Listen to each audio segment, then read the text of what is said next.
Seja muito bem-vindo, seja muito bem-vinda a mais um AtoCast. Vamos falar de política? E hoje tem bate-papo com um recente secretário que está trabalhando na Secretaria de Comunicação de Ferraz de Vasconcelos, é o Lisandro Federico, um nome conhecido da causa animal aqui na região do Alto Tietê. Quero agradecer muito a sua participação, Lisandro, muito obrigada por ter vindo e é uma honra ter você aqui no nosso AtoCast. Marici, primeiramente agradeço o espaço que você está dando aqui, agradeço quem está assistindo e a honra é minha de ter recebido esse convite e poder estar junto aqui com você. Muita coisa para perguntar, hein, Lisandro? Vamos começar falando de quando você assumiu a Secretaria de Comunicação Social da Prefeitura, né, que foi em janeiro desse ano. Isso. E de lá para cá, o que mudou na forma de comunicar da administração municipal? Veio muita mudança, muita coisa você manteve? Como é que está sendo esse trabalho? Eu penso que a comunicação pública ela tem um desafio grande que é de demonstrar para as pessoas, para quem participa da cidade, que a administração pública se faz em várias mãos. Não é só a prefeitura que realiza um serviço. A população precisa participar para a gente ter uma boa administração e organização da cidade. Então, eu não digo que isso é uma falha, até porque a equipe que hoje está lá na SECOM, junto comigo, boa parte dela foi contratada pelo antigo secretário, que é o Dom, que fez um excelente trabalho, que preparou todo mundo muito bem ali. Mas qual que é o desafio, a novidade que eu acho que a gente pode falar agora? É esse objetivo de trazer as pessoas para dentro da política.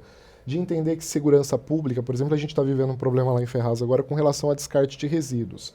É a prefeitura que tem a coleta de lixo, é a prefeitura que tem o cata-treco, é a prefeitura que tem os ecopontos, mas aquele cidadão que coloca lixo fora do lugar, ele gera um prejuízo não só para a prefeitura, como para toda a sociedade. Então, trazer esse cidadão para a participação da política em termos de comunicação, de mostrar os danos que isso causa, da importância das pessoas denunciarem e participarem do processo da administração pública, eu acho que tem sido o nosso desafio no momento. Então, o que a gente tem buscado muito é trazer essa participação popular, envolver o cidadão, trazê-lo para dentro da prefeitura para ele compreender os serviços públicos, entender que uma boa administração se faz em conjunto com todo mundo. Eu acho que essa é a grande novidade, porque de resto, em termos de qualidade de serviço, de capacidade de equipe, a gente tem uma equipe muito boa lá que está trabalhando assim. Na verdade, é um trabalho de educação mesmo, né, desse cidadão, né, de fazer ele entender que realmente é uma coisa que tem que funcionar, é um organismo inteiro e vivo uma cidade, né, e que depende da participação de todos, né. De conscientização, de compreender a legislação, como ela funciona hoje em dia, em vários aspectos, né? Existem muitos pontos, por exemplo, dentro da administração pública que são divididas as responsabilidades entre o governo federal, o governo estadual e o governo municipal. Existem debates que são feitos em Ferraz, por exemplo. Ferraz alcançou números muito significativos em vários aspectos. Segurança pública, por exemplo, no último ano, é a cidade que menos teve homicídios entre as grandes cidades do Alto Tietê. Isso é um dado muito relevante que mostra a força de segurança pública que Ferraz tem. Mas, ao mesmo tempo, é uma demanda que é muito concentrada na GCM municipal, quando a gente sabe que a segurança pública é um dever principalmente do Estado. Então, fazer as pessoas... todas as cidades, né? E as pessoas precisam entender isso, né? Porque na hora que elas estão precisando de auxílio, elas vão ligar 190. O 190 não é a prefeitura que cuida, né? O 190 é um serviço do Estado. Mas daí, quando a gente começa a explicar para as pessoas a participação de cada um, como que ela aciona o serviço, eu entendo que a política pública ela flui melhor, né? Outro problema, um dilema que existe na cidade de Ferraz ali é com relação ao hospital São Marcos ali, né? Que é um hospital gerido pelo governo estadual. As UBS, eu vi recentemente uma pesquisa que fala sobre o serviço de especialidades de saúde da cidade de Ferraz de Vasconcelos com 95% de aprovação dos usuários. 95% de aprovação no serviço público de saúde pode bater palma. É uma coisa muito relevante. Não é a mesma coisa que se enxerga quando as pessoas avaliam o serviço do hospital regional, mas que o hospital regional que as pessoas tendem a achar que é administrado pela prefeitura, na verdade não é. É um hospital do governo do estado. Então, enquanto as pessoas não têm essa compreensão da divisão de responsabilidades, de como funciona o serviço público, é difícil você engajá-los em defender a cidade, em fazer a cidade crescer, em participar das políticas públicas de Ferraz. Se você me dá licença de fazer essa observação, mas é porque há uma desconfiança com relação a Ferraz de Vasconcelos, porque, na verdade, o seu grupo político, né, as pessoas com quem você trabalha, está trabalhando para pavimentar o futuro político da cidade e também o futuro da própria cidade, né, que é difícil mostrar avanços, que tem ainda muito a desenvolver, porque veja, fica na divisa com Guaianazes, com Poá, que também são regiões muito carentes, muito estigmatizadas por notícias de escândalos políticos, né? Como é que é lidar com tudo isso, Lisandro? Foi muito bom você bater nesse ponto, porque também eu acho que é um dos grandes diferenciais da comunicação de Ferraz de Vasconcelos. A gente não pode esquecer do passado e reconhecer que a população viveu em uma cidade que teve 2 prefeitos presos, que teve escândalos de corrupção na cidade. Então é natural que a sociedade ali local ela vai ter muita desconfiança do que é o serviço público, ela vai ter muita desconfiança das políticas públicas da cidade. E desde então, nessa nova gestão, a cidade tem conquistado avanços muito significativos. A prefeita, por exemplo, está completando mais um mandato com todas as contas delas aprovadas, inclusive a última conta com a aprovação do parecer, com parecer já aprovando do próprio Ministério Público, que não era comum, ele sempre coloca ressalvas e depois o Tribunal de Contas aprova. Isso mostra a lisura no processo, a implantação da controladoria na cidade, que tem feito um trabalho fenomenal de auditoria nos processos.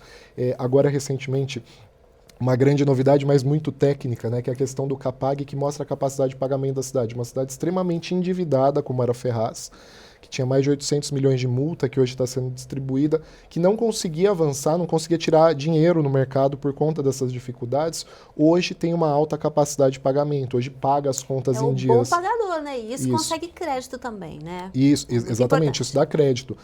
Tem aquele indicador do IGM que coloca a cidade também numa qualificação em termos administrativos muito avançada. Tudo isso que eu estou te falando agora são coisas que nunca existiram no passado. Só que são coisas muito técnicas, né? Então, existe a dificuldade da administração pública, especialmente da comunicação, de transmitir isso para as pessoas, para elas entenderem esse lado administrativo e tentar reconhecer que aquele passado que existia um dia na cidade não existe mais. E que hoje é possível ter um pouco mais de confiança, é possível ter mais orgulho de viver em Ferragem, entender que a cidade está crescendo, que tem bons equipamentos de saúde, como eu te falei agora, 95% de aprovação em um equipamento. Tudo isso são avanços que a gente, de alguma forma, tem que dividir com a população, fazê-los entender que isso são avanços da cidade, porque eu acho que isso dá orgulho para o ferrazense e ajuda ele a participar mais das políticas da cidade. Mas eu acho que a população já entendeu, tanto que a Priscila foi reeleita, Isso, né? E ela também tem resgatado muitas promessas de campanha aí, como por exemplo, retomada de obras, a volta do carnaval e a festa da uva fina, que sempre foi uma tradição da cidade, né? Exatamente. São tradições, né? E tem todo aquele histórico. A cidade ficou marcada durante muito tempo por muitas obras paradas. Para você ter ideia, as casinhas da Vila São Paulo, que é uma obra que existe, era obra parada há mais tempo no estado de São Paulo. Então ela tinha um destaque a nível estadual por conta de atrasos de obras. Quando ela assumiu a gestão, eram 14 obras completamente paradas, virando ruínas ali, e desde então ela conseguiu entregar 13. Falta uma ainda, que é o Centro de Convenções, que está em ritmo acelerado para completar. Você vê que existe literalmente um movimento muito grande na cidade de novas entregas, além dessa questão cultural, como você falou.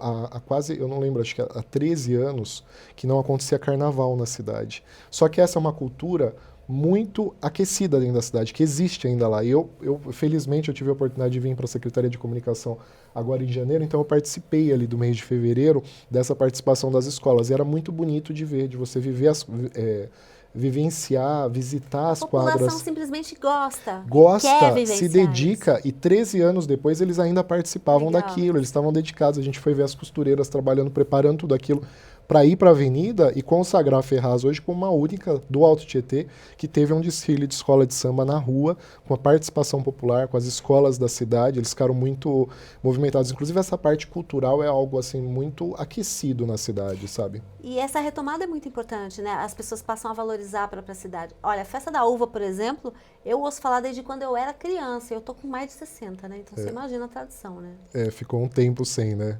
Pois é, então, e o pessoal quer de volta, o pessoal sente falta, né? A uva fina, ela tem a tradição da cidade, né? Eu tô falando, essas questões não é de comunicação, mas inclusive, lá a gente tem a secretária Ana Rosa, quero mandar um abraço para ela, que é a secretária de Cultura da cidade, faz um trabalho brilhante que envolve essas ações, sempre com apoio ali da prefeita Priscila Gambale, e trouxe a Festa da Uva de volta para a cidade, que resgata, mais uma vez, aquilo que a gente estava falando aqui, né? O orgulho, a história da cidade, relembrar esse histórico, depois de muitos anos, a festa volta, isso obviamente aquece a economia da cidade, Eu também não sou nascido em Ferraz, não moro em Ferraz hoje, mas lá da minha cidade eu via constantemente e via as pessoas indo para Ferraz para poder participar da festa da uva. Isso é muito legal para você resgatar o orgulho da cidade, né? A identidade que ela tem com relação à uva fina, que foi o berço da uva fina no Brasil, todo esse histórico de construção que fez Ferraz de Vasconcelos, fica evidenciado quando você constrói atividades populares, né, e culturais desse tipo. A gente está falando de outras pastas, então vamos voltar para a sua pasta. Eu quero saber, falando em metas, qual são as suas metas, né, à frente de uma pasta tão importante que é divulgar realmente todas as ações da prefeitura, né? O meu grande desejo, aí não é um desejo só pessoal como secretário de comunicação, é um desejo como político. Eu fui vereador na cidade de Suzano durante um bom tempo, tenho um envolvimento muito grande com a causa animal e sempre senti a necessidade das pessoas participarem da política, entender. Eu, Marici, antes de entrar na política, isso aconteceu ali em 2016, quando me fizeram um convite, eu a princípio não queria insistir muito para não participar disso.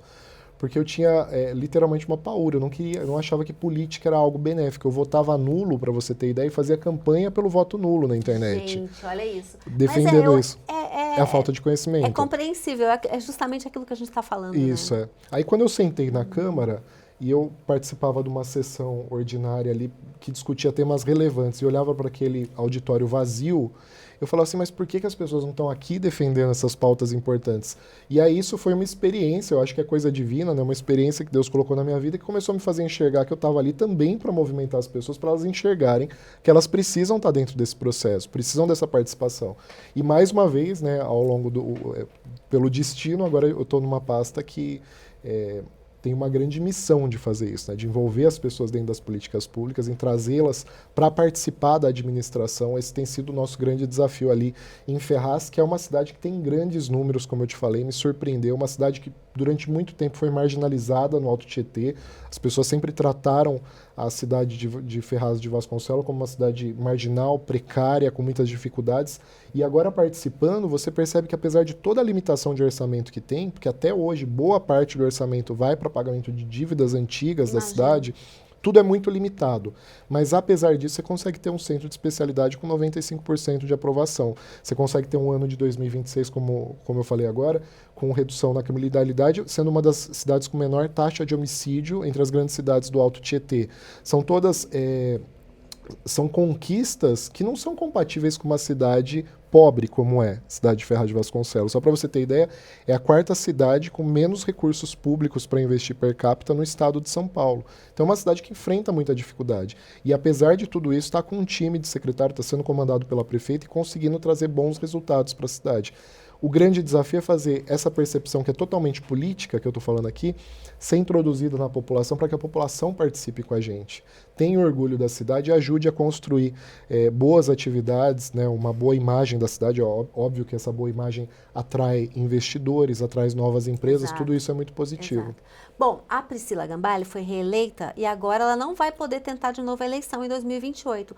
Vocês já têm um nome escolhido dentro do partido para substituí-la, no caso Podemos, né? Porque é uma parceria bacana lá que o irmão dela, o deputado federal Rodrigo Gambale, faz na cidade também, que ajuda bastante, né, Lisandro? Não, sem dúvida. O grupo, né, tanto o deputado federal, que ajuda muito, inclusive desse ponto de vista de financiamento da cidade, como ela também, tem mostrado para a cidade uma nova cara e certamente até o final do mandato vão conseguir escolher um novo nome para conduzir esse processo ao longo dos próximos anos. Até porque, como você falou, ela foi muito bem reeleita, teve aprovação da população, então é natural que a população vai esperar que ela indique quem é essa próxima pessoa. Mas eu acho que isso não é o que entra em pauta no momento, porque ainda faltam 2 anos de muito trabalho pela frente. Certamente esses próximos 2 anos aí, muitas pessoas vão se dedicar, ela vai conseguir encontrar esse melhor caminho para poder fazer uma divulgação, isso mais no final do mandato, né? E você está firme no Podemos, né? Você trocou de partido recentemente também,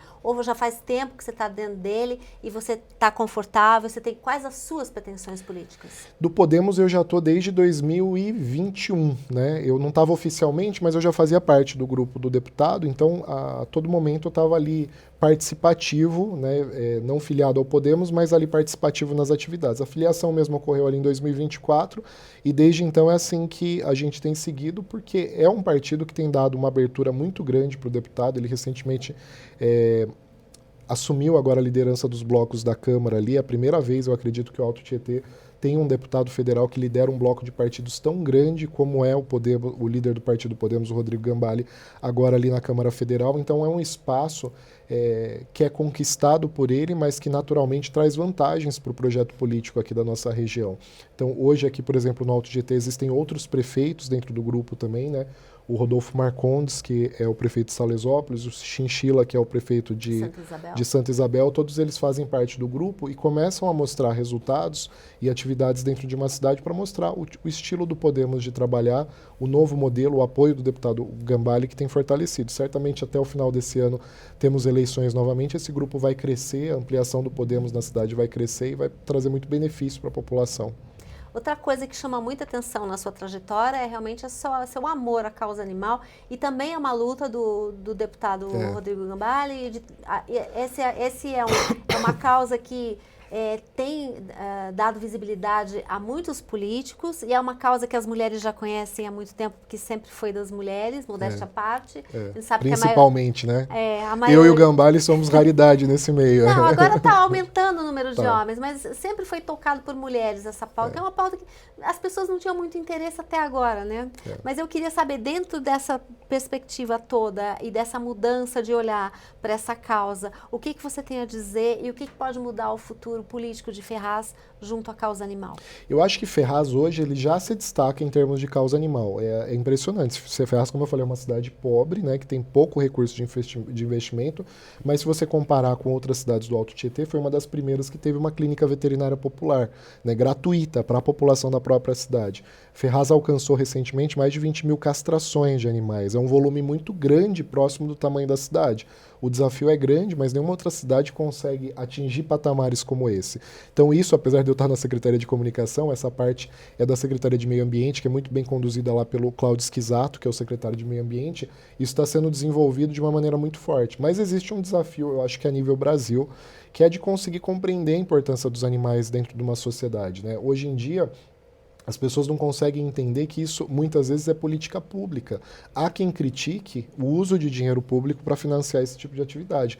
Há quem não entenda de que quando você cuida dos animais que estão em situação de rua, você naturalmente reduz o número de doenças zoonóticas na cidade, que são aquelas doenças que são transmitidas do animal para o humano. Então é uma questão de saúde pública. Existem estudos hoje que mostram que o maus tratos aos animais é um dos principais indicadores para mostrar pessoas que cometem crimes ao longo da vida. Então está tudo interligado. Está tudo interligado. Mas, infelizmente, na visão popular, muita gente não compreende isso como uma atividade que precisa de prioridade e não entende isso, a importância disso para as políticas públicas. Eu acho que é aí que vem os desafios. Eu venho de uma ONG de causa animal, que é a ONG Projeto Adote Suzano, que é uma ONG que eu ajudei a fundar lá em 2013. Logo mais vai completar quase 15 anos de atuação ali na cidade. Uma ONG que sempre teve um trabalho voluntário e uma característica muito específica, porque a gente sempre entendeu que a responsabilidade de cuidar desses animais é do poder público. Então a gente sempre cobrou disso. A gente, como ONG, é muito cobrado e às vezes o papel até se inverte, porque lá em Suzano mesmo a prefeitura manda para a gente, procurar a gente para conseguir dar suporte para os animais que estão em situação de rua, quando na verdade o processo é o contrário. A política pública, ela que precisa atuar sobre esses casos. E a ONG sempre se manteve numa posição de dar essa conscientização. A gente tem os animais que a gente cuida, a gente dá suporte em muitos casos, mas a gente tenta a todo momento esclarecer para as pessoas que isso é um dever do poder público, previsto na Constituição, no artigo 225, inciso 7, lá, que incumbe ao poder público a responsabilidade de cuidar de todas as formas de vida, inclusive dos animais silvestres, os domesticados. Esse é o desafio hoje, eu vejo.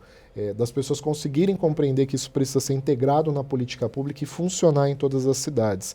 É uma coisa que avançou muito nos últimos anos. Quando a ONG começou, Marici, em 2013, para você ter ideia, a gente não tinha campanha de castração. Se você quisesse castrar um animal, você gastava ali pelo menos uns R$400.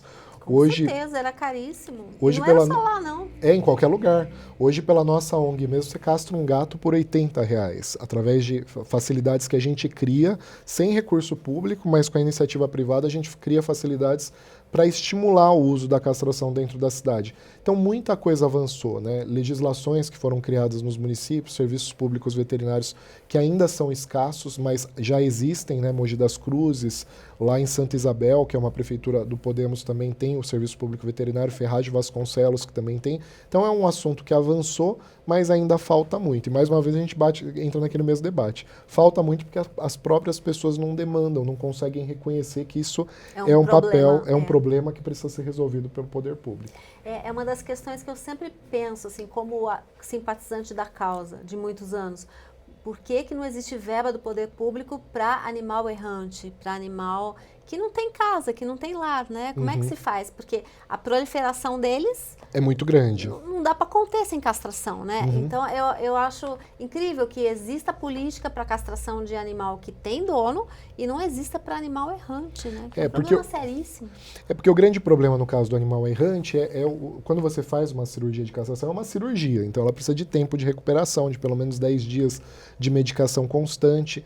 E o que o poder público muitas vezes fica quebrando a cabeça é onde esse animal vai passar por uma recuperação antes de voltar para a rua. Na verdade, o ideal não era voltar para a rua, mas a gente sabe... Não tem para onde pôr, né? Mas a gente sabe que hoje não tem onde colocar tanto bicho. Então, já tem algumas cidades que avançaram em criar uma legislação própria que fala sobre a devolução do animal para a origem dele, tendo em vista que não tem um outro abrigo para ele colocar. Eu acho que não é a medida mais adequada possível, mas ela é eficaz porque a longo prazo a gente pensa que os que estão na rua não vão continuar se reproduzindo.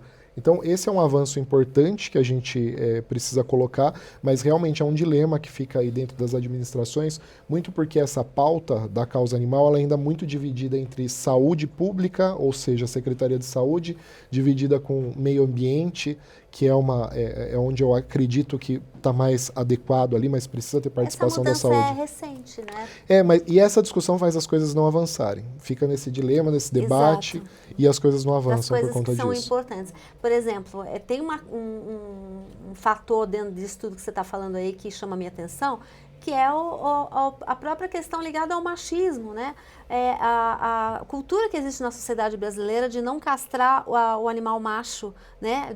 Na questão de que vai perder a virilidade. Não, ele simplesmente vai deixar de reproduzir, não vai perder nada. E também se perdesse não tinha problema, né? Mas existe essa cultura ainda e no caso de, por exemplo, um animal macho, ele se recupera muito mais rápido de uma castração do que uma fêmea, correto? Exatamente. A cirurgia é muito mais simples. Às vezes não dá nem ponto. A incisão é tão pequena que não dá nem ponto. Exato. E aí essa recuperação pode, se for o caso, se for necessário, se recuperar na rua.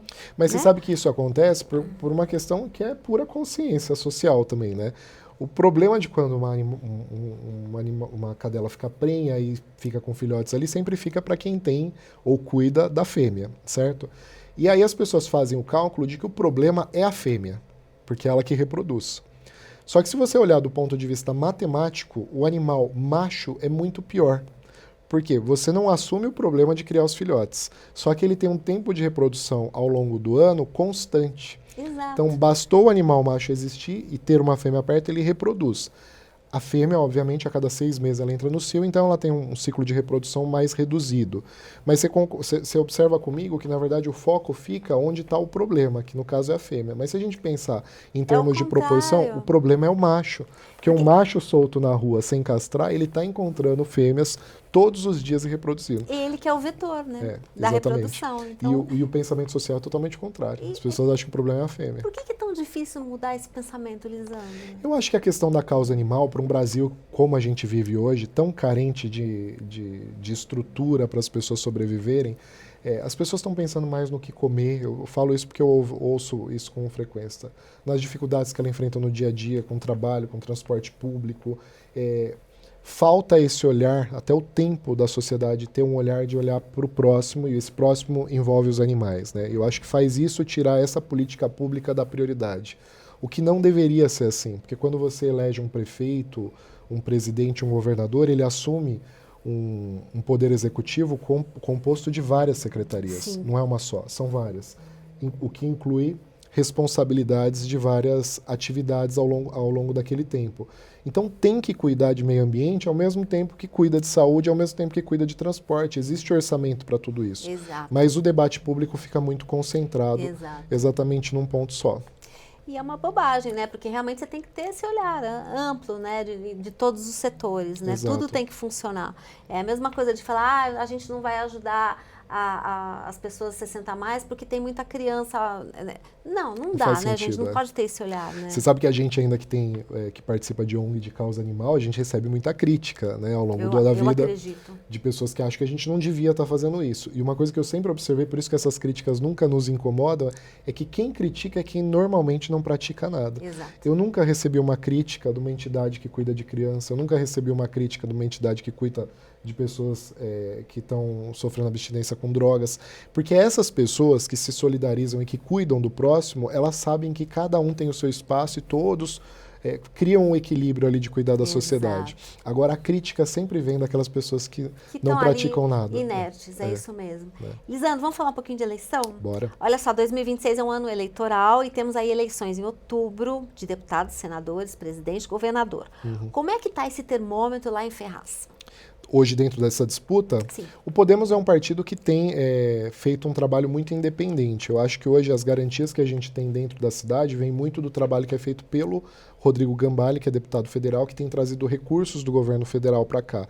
Então, essa articulação, a gente sabe que a cidade é muito dependente dessa articulação dele. A gente não faz discussões muito amplas sobre qual o melhor candidato a presidente, por exemplo, para a cidade naquele momento, porque a gente sabe que o que a gente precisa é desse canal que faça a interligação entre os interesses da cidade e o governo federal.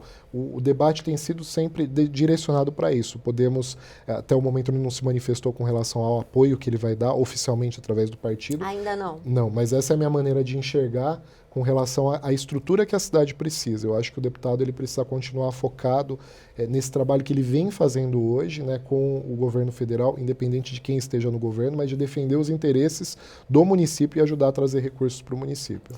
Qual é a principal oposição hoje na cidade?